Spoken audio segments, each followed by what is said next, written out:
Now, you share there's a lot of common objectives to the existence of Jesus. What are some of the most popular ones you've heard, would you say? Even before we talk about the fuse and the fallout, people say, I doubt the whole existence of it. What are some of the most common things you've heard in that? Well, you will hear that there are people who deny the historicity of Jesus, or they'll deny the deity of Jesus. So what we're trying to do in a book like this, or really in any effort as a parent, is to help kids understand that Jesus is, number one, an historical figure in the history of figures. So the historicity of Jesus is important.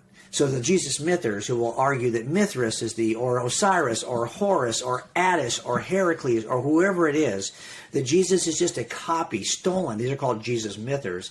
They believe that Jesus is just another myth in a series of dying and rising saviors. We have to be able to address those issues. That's number one. Number two is the deity of Christ. Even if Jesus lived, why would I believe he's God? Mm-hmm. A lot of this comes down to whether we believe there's any good evidence that any God could exist, let alone Jesus. So I'm always working in those two areas with my young people, the historicity of Jesus and the deity of Jesus. Okay, that's great. So let's say that's why I talk about Jesus in history in Person of Interest. I see. So when you're talking about the fuse and the fallout, knowing that a lot of people come to this idea, come at it from the objection of historicity or of deity, help parents understand a few nuggets of the fuse. Let's just talk about the pre-bomb, then, that fuse. What are some things you'd point out to us? Well, look, there's three strands of the fuse I think are important for our kids to know. Number one is there's a spiritual fuse, there's a cultural fuse, and there's a prophetic fuse. Now, look, I know it's a lot to cover in one podcast, so I'm not even going to try to do all that. But what I mean to say is that Paul says that Jesus comes in the fullness of time. What does that expression even mean? Well, it turns out there's a window of opportunity, which we now call the first century. It was not called the first century then. But it's now called the first century, in which a window opens up, in which not only do the prophecies related to the Messiah actually have a timeline, a ticker. Daniel in chapter 9 says that Jesus is going to arrive sometime between the proclamation to restore Jerusalem and the destruction of the temple. That gives you a time frame.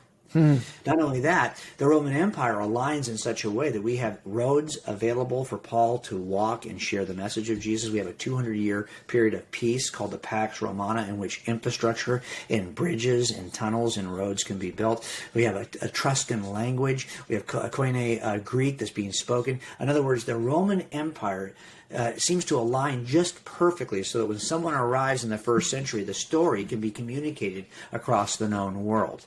Not only that, we have a series of myths that precede Jesus that all have certain commonalities, the common expectations of ancient people groups related to deity. And Jesus matches the expectations of the ancients related to deity. All of these align and give you a window of opportunity, a red zone, that ends up being between about 29 BC and about 70 AD.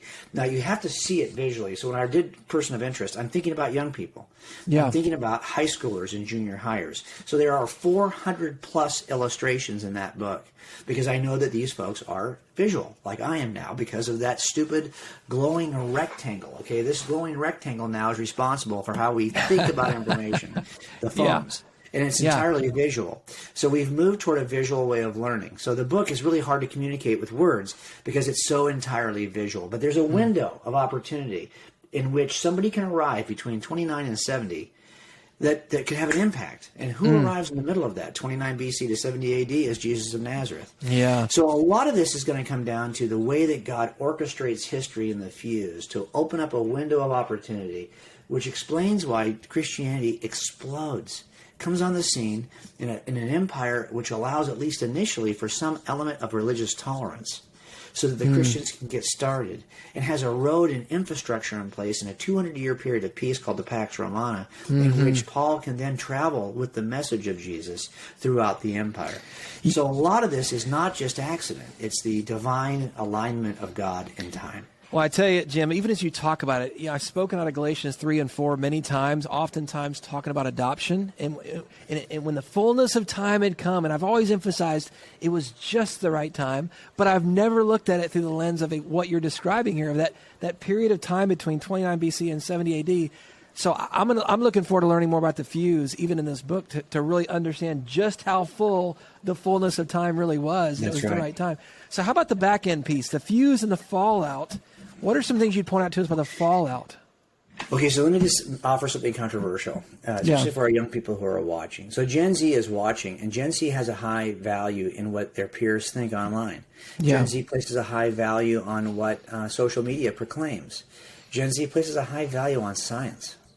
When we, as their parents, express look, there's good reasons to doubt how politics has invaded everything, including the sciences. So the problem is that if something becomes politicized, we have a tendency to doubt it because we don't agree with the politics of that position. So you can see that science right now has been politicized for the most part. Yeah, that's right. But we have to make a choice about whether we abandon the sciences. Let me show you describe something that in the book you'll see it visually. But it turns out that the sciences as we see them today are largely the result of a Christian world. As a matter of fact, if you look at where Jesus falls on the actual graph of scientific endeavors, that progressive, that geometric explosion of the sciences that leads to the scientific revolution follows the appearance of Jesus. He didn't have to. Jesus doesn't appear, and then 1,000 years later, something finally takes off. No, Jesus appears and the sciences begin to explode. Why is that the case? Well, because he introduces a worldview, and I give you 7 reasons why in the book. The worldview introduced by Jesus ignites the sciences. As a matter of fact, so much are they ignited, but that by the time we get to the scientific revolution of the 16th and 17th centuries, they are wholly dominated by Christians who outperform every other group combined. As a matter of fact, the fathers of the modern sciences are largely Christians, Christ followers, from modern chemistry, modern biology, modern astronomy, all the way to quantum mechanics, computer sciences. Yes, believe it or not, more Nobel Prize laureates in the sciences are Christians, Christ followers, than all the other groups combined. I want you to think about that. As a matter of fact, the people who initiated these disciplines are called the fathers of the disciplines. Even if they're a woman, they're called the father of a discipline. Okay. Well, it turns out that there are more Christian science fathers than all the other groups combined. And if you were to look at the writings of those science fathers, they write extensively about Jesus, quoting scripture, recalling the story of Jesus in their personal letters, in their journals, even in books that are just written about Jesus. They not only wrote about their scientific disciplines, they wrote about Jesus of Nazareth. And from the writings of the science fathers, you can completely reconstruct the story of Jesus. As a matter of fact, you can get more information from the writings of the science fathers about Jesus than you can from the writings of the ante-Nicene church fathers. Wow. I want you to think about that. That means if you were to destroy every New Testament, you would not destroy the story of Jesus. As a matter of fact, you'd have to destroy the entire history of science in order to eradicate Jesus. That's the kind of impact Jesus has had on the sciences. Now, we have to make a decision in 2021, 2022. And the decision is going to be, do we maintain our position of leadership in the sciences? And already I can see that we have started to say, well, but if most scientists don't agree with, no, we need to retake that ground. Yeah. As a matter of fact, in the Middle Ages, they don't call them Dark Ages anymore, in that period between maybe the 7th century and the 13th century, one of the groups that contributed hugely to the sciences was Muslims. It's called the Golden Age of Islam. But that ended largely for theological reasons. Imams believed that they could not reconcile the Quran with scientific discoveries, and they stepped out of the sciences, and they have not had an impact really like we have since. Now we have to make a decision. Do we want to have a golden age of Christianity in the sciences? No, I don't think we do. I think we want to lead and continue to lead. That's right. And we can, because the people who have led in all of those areas never saw a conflict between, they affirmed the miracles of Jesus. They affirmed the resurrection of Jesus, yet they were still doing physics. They did not see a rub here between these two views. Look, I'll give you an example of this. I have a mouse in my hand. If I drop the mouse, gravity will act on the mouse. Yet I can intervene and stop gravity. And I am a limited, finite human being. If there is a God who governs all things, including gravity, do you not think he can intervene and do miraculous things? I think he can. Yeah. We have to make a decision as parents. I want to encourage. I've got a son who was a biochemist, and now he's an anesthesiologist. I want my kids in the sciences to continue to lead as Christ followers.